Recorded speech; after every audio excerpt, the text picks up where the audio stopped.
Hi, welcome to day 2 of week 30 in the Bible in a Year Live Chronological Project podcast.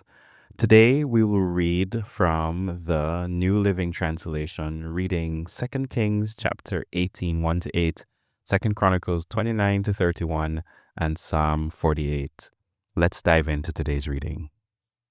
2 Kings 18, 1 through 8. New Living Translation. Hezekiah rules in Judah. Hezekiah, son of Ahaz, began to rule over Judah in the 3rd year of King Hosea's reign in Israel. He was 25 years old when he became king, and he reigned in Jerusalem 29 years. His mother was Abijah, the daughter of Zechariah. He did what was pleasing in the Lord's sight, just as his ancestor David had done. He removed the pagan shrines, smashed the sacred pillars, and cut down the Asherah poles. He broke up the bronze serpent that Moses had made because the people of Israel had been offering sacrifices to it. The bronze serpent was called Nesh-Hashten. Hezekiah trusted in the Lord, the God of Israel. There was no one like him among all the kings of Judah, either before or after his time. He remained faithful to the Lord in everything, and he carefully obeyed all the commands the Lord had given Moses. So the Lord was with him, and Hezekiah was successful in everything he did. He revolted against the king of Assyria and refused to pay him tribute. He also conquered the Philistines as far distant as Gaza and its territory, from their smallest outpost to their largest walled city. 2 Chronicles 29, New Living Translation. Hezekiah rules in Judah. Hezekiah was 25 years old when he became the king of Judah, and he reigned in Jerusalem 29 years. His mother was Abijah, the daughter of Zechariah. He did what was pleasing in the Lord's sight, just as his ancestor David had done. Hezekiah reopens the temple. In the very first month of the first year of his reign, Hezekiah reopened the doors of the temple of the Lord and repaired them. He summoned the priests and Levites to meet him at the courtyard east of the temple. He said to them, "Listen to me, you Levites. Purify yourselves and purify the temple of the Lord, the God of your ancestors. Remove all the defiled things from the sanctuary. Our ancestors were unfaithful and did what was evil in the sight of the Lord our God. They abandoned the Lord and his dwelling place. They turned their backs on him. They also shut the doors to the temple's entry room, and they snuffed out the lamps. They stopped burning incense and presenting burnt offerings at the sanctuary of the God of Israel. That is why the Lord's anger has fallen upon Judah and Jerusalem. He has made them an object of dread, horror, and ridicule, as you can see with your own eyes. Because of this, our fathers have been killed in battle, and our sons and daughters and wives have been captured. But now I will make a covenant with the Lord, the God of Israel, so that his fierce anger will turn away from us. My sons, do not neglect your duties any longer. The Lord has chosen you to stand in his presence, to minister to him, and to lead the people in worship and present offerings to him." Then these Levites got right to work. From the clan of Kohath, Mahath son of Amaziah, and Joel son of Azariah. From the clan of Merari, Kish son of Abdi, and Azariah son of Jehalel. From the clan of Gershon, Joah son of Zimmah, and Eden son of Joah. From the family of Elizaphath, Phan, Shimri, and Jeiel. From the family of Asaph, Zechariah and Mattaniah. From the family of Heman, Jehiel and Shimi. From the family of Jeduthun, Shemaiah, and Uzziel, these men called together their fellow Levites, and they all purified themselves. Then they began to cleanse the temple of the Lord, just as the king had commanded. They were careful to follow all the Lord's instructions in their work. The priests went into the sanctuary of the temple of the Lord to cleanse it, and they took out the temple courtyard all the defiled things they found. From there, the Levites carted it all out to the Kidron Valley. They began the work in early spring on the first day of the new year, and in 8 days they had reached the entry room of the Lord's temple. Then they purified the temple of the Lord itself, which took another 8 days. So the entire task was completed in 16 days. The temple rededication. Then the Levites went to King Hezekiah and gave him this report. We have cleansed the entire temple of the Lord, the altar of burnt offering with all its utensils, and the table of the bread of the presence with all its utensils. We have also recovered all the items discarded by King Ahaz when he was unfaithful and closed the temple. They are now in front of the altar of the Lord, purified and ready for use. Early the next morning, King Hezekiah gathered the city officials and went to the temple of the Lord. They brought 7 bulls, 7 rams, and 7 male lambs as a burnt offering, together with 7 male goats as a sin offering for the kingdom, for the temple, and for Judah. The king commanded the priests, who were descendants of Aaron, to sacrifice the animals on the altar of the Lord. So they killed the bulls, and the priests took the blood and sprinkled it on the altar. Next, they killed the rams and sprinkled their blood on the altar. And finally, they did the same with the male lambs. The male goats for the sin offering were then brought before the king and the assembly of people, who laid their hands on them. The priests then killed the goats as a sin offering and sprinkled their blood on the altar to make atonement for the sins of all Israel. The king had specifically commanded that this burnt offering and sin offering should be made for all Israel. King Hezekiah then stationed the Levites at the temple of the Lord with cymbals, lyres, and harps. He obeyed all the commands that the Lord had given to King David through Gad, the king's seer, and the prophet Nathan. The Levites then took their possessions around the temple with the instruments of David, and the priests took their positions with the trumpets. Then Hezekiah ordered that burnt offerings be placed on the altar. As the burnt offerings was presented, songs of praise to the Lord were begun, accompanied by the trumpets and other instruments of David, the former king of Israel. The entire assembly worshiped the Lord as the singers sang and the trumpets blew until all the burnt offerings were finished. Then the king and everyone with him bowed down in worship. King Hezekiah and the officials ordered the Levites to praise the Lord with the psalms written by David and by Asaph the seer. So they offered joyous praise and bowed down in worship. Then Hezekiah declared, "Now that you have consecrated yourselves to the Lord, bring your sacrifices and thanksgiving offerings to the temple of the Lord."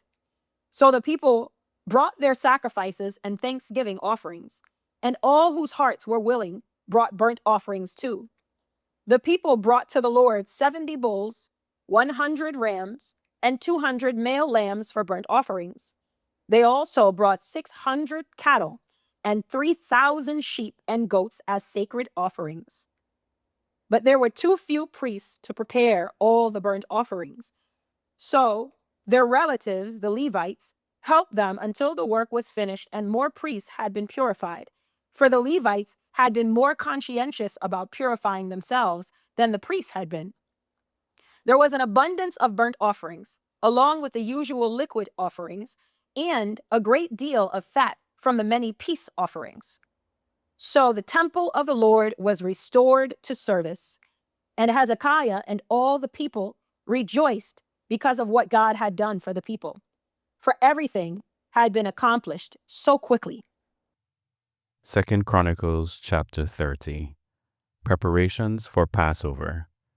King Hezekiah now sent word to all Israel and Judah, and he wrote letters of invitation to the people of Ephraim and Manasseh. He asked everyone to come to the temple of the Lord at Jerusalem to celebrate the Passover of the Lord, the God of Israel.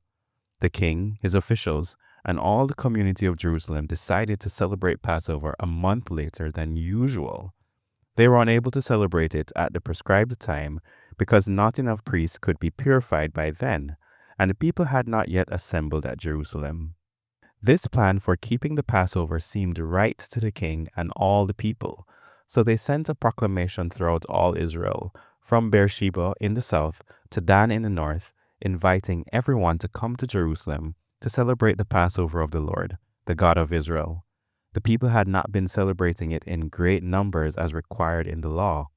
At the king's command, runners were sent throughout Israel and Judah. They carried letters that said, "O people of Israel, return to the Lord, the God of Abraham, Isaac, and Israel, so that he will return to the few of us who have survived the conquest of the Assyrian kings. Do not be like your ancestors and relatives, who abandoned the Lord, the God of their ancestors, and became an object of derision, as you yourselves can see. Do not be stubborn, as they were, but submit yourselves to the Lord. Come to his temple, which he has set apart as holy forever. Worship the Lord your God, so that his fierce anger will turn away from you. For if you return to the Lord, your relatives and your children will be treated mercifully by their captors, and they will be able to return to this land, for the Lord your God is gracious and merciful. If you return to him, he will not continue to turn his face from you." Celebration of Passover. The runners went from town to town throughout Ephraim and Manasseh, and as far as the territory of Zebulun. But most of the people just laughed at the runners and made fun of them. However, some people from Asher, Manasseh, and Zebulun humbled themselves and went to Jerusalem. At the same time, God's hand was on the people in the land of Judah, giving them all one heart to obey the orders of the king and his officials, who were following the word of the Lord. So a huge crowd assembled at Jerusalem in mid-spring to celebrate the festival of unleavened bread. They set to work and removed the pagan altars from Jerusalem. They took away all the incense altars and threw them into the Kidron Valley. On the 14th day of the second month, 1 month later than usual, the people slaughtered the Passover lamb. This shamed the priests and Levites, so they purified themselves and brought burnt offerings to the temple of the Lord. Then they took their places at the temple, as prescribed in the law of Moses, the man of God. The Levites brought the sacrificial blood to the priests, who then sprinkled it on the altar. Since many of the people had not purified themselves, the Levites had to slaughter their Passover lamb for them, to set them apart for the Lord. Most of those who came from Ephraim, Manasseh, Issachar, and Zebulun had not purified themselves, but King Hezekiah prayed for them, and they were allowed to eat the Passover meal anyway, even though this was contrary to the requirements of the law. For Hezekiah said, "May the Lord who is good pardon those who decided to follow the Lord, the God of their ancestors, even though they are not properly cleansed for the ceremony." And the Lord listened to Hezekiah's prayer and healed the people. So the people of Israel who were present in Jerusalem joyously celebrated the festival of unleavened bread for 7 days. Each day the Levites and priests sang to the Lord, accompanied by loud instruments. Hezekiah encouraged all the Levites regarding the skill they displayed as they served the Lord. The celebration continued for 7 days. Peace offerings were sacrificed, and the people gave thanks to the Lord, the God of their ancestors. The entire assembly then decided to continue the festival another 7 days, so they celebrated joyfully for another week. King Hezekiah gave the people 1,000 bulls and 7,000 sheep and goats for offerings, and the officials donated 1,000 bulls and 10,000 sheep and goats. Meanwhile, many more priests purified themselves. The entire assembly of Judah rejoiced, including the priests, the Levites, all who came from the land of Israel, the foreigners who came to the festival, and all those who lived in Judah. There was great joy in the city, for Jerusalem had not seen a celebration like this one since the days of Solomon, King David's son. Then the priests and Levites stood and blessed the people, and God heard their prayer from his holy dwelling heaven. 2 Chronicles chapter 31. Hezekiah's religious reforms. When the festival ended, the Israelites who attended went to all the towns of Judah, Benjamin, Ephraim, and Manasseh, and they smashed all the sacred pillars, cut down the Asherah poles, and removed the pagan shrines and altars. After this, the Israelites returned to their own towns and homes. Hezekiah then organized the priests and Levites into divisions to offer the burnt offerings and peace offerings, and to worship and give thanks and praise to the Lord at the gates of the temple. The king also made a personal contribution of animals for the daily morning and evening burnt offerings, the weekly Sabbath festivals, the monthly new moon festivals, and the annual festivals as prescribed in the law of the Lord. In addition, he required the people in Jerusalem to bring a portion of their goods to the priests and Levites, so they could devote themselves fully to the law of the Lord. When the people of Israel heard these requirements, they responded generously by bringing the first share of their grain, new wine, olive oil, honey, and all the produce of their fields. They brought a large quantity, a tithe of all they produced. The people who had moved to Judah from Israel and the people of Judah themselves brought in the tithes of their cattle, sheep, and goats, and a tithe of the things that had been dedicated to the Lord their God, and they piled them up in great heaps. They began piling them up in late spring, and the heaps continued to grow until early autumn. When Hezekiah and his officials came and saw these huge piles, they thanked the Lord and his people Israel. Where did all of this come from? Hezekiah asked the priests and Levites. And Azariah the high priest from the family of Zadok replied, "Since the people began bringing their gifts to the Lord's temple, we have had enough to eat and plenty to spare. The Lord has blessed his people, and all this is left over." Hezekiah ordered that storerooms be prepared in the temple of the Lord.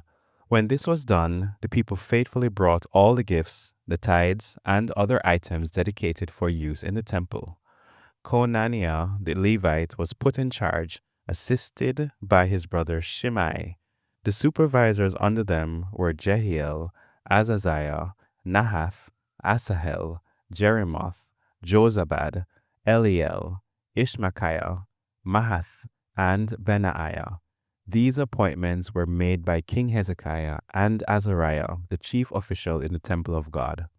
Kor, son of Imnah the Levite, who was the gatekeeper at the east gate, was put in charge of distributing the voluntary offerings given to God, the gifts, and the things that had been dedicated to the Lord. His faithful assistants were Eden, Miniamin, Jeshua, Shemaiah, Amariah, and Shechaniah.